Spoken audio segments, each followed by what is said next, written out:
When we have our financial aid sessions at the law school, I always feel like students are left looking for the answer, that they're saying there must be more than this. At the undergrad level, you use the FAFSA, your family gets involved in that. There may be loans, there may be grants, there may be merit-based scholarships, need-based scholarships, all kinds of things going into that package. When you get to the law school level, it's simplified. It's pretty much the scholarships, like the merit scholarships that we can award, and loans. So you want to get the application in early by Thanksgiving or Christmas to guarantee that you're considered for the maximum amount of merit scholarship that you've earned.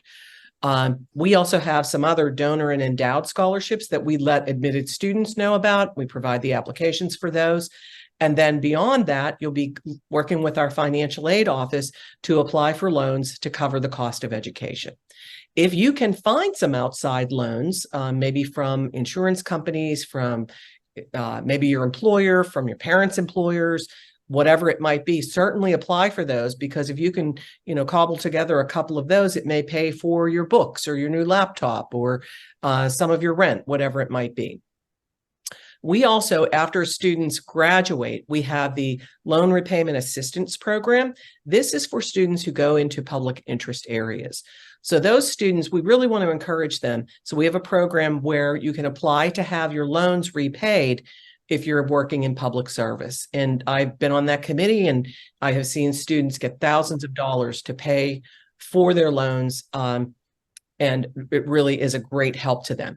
While you're in school, if you are thinking about public service and you decide, well, I want to do this internship in the summer, but it doesn't pay, we can help with that. We have the McGinley Foundation has given us money to provide a stipend to get students through the summer with those things. For instance, one of our students was in Costa Rica this summer working with their Supreme Court, and we provided that assistance so that he didn't have to go without, any type of help there. We figured out years ago that it's great to get the admission decision, and then almost immediately you start to think about, how am I going to pay for this? So if you're getting a merit award, you should get it usually within a day or two of your acceptance letter. And so what we do is we go back over the application and look at it. The academic work is going to be critical.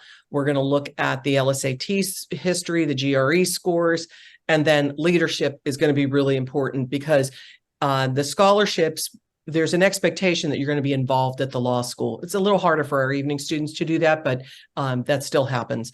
And so we expect to see some leadership and that kind of thing, but there is no separate application. For the donor and endowed scholarships, each of those has a little bit of a different spin on it based on what the donor is requesting. So there are, some preferences for people from certain geographic areas or whatever.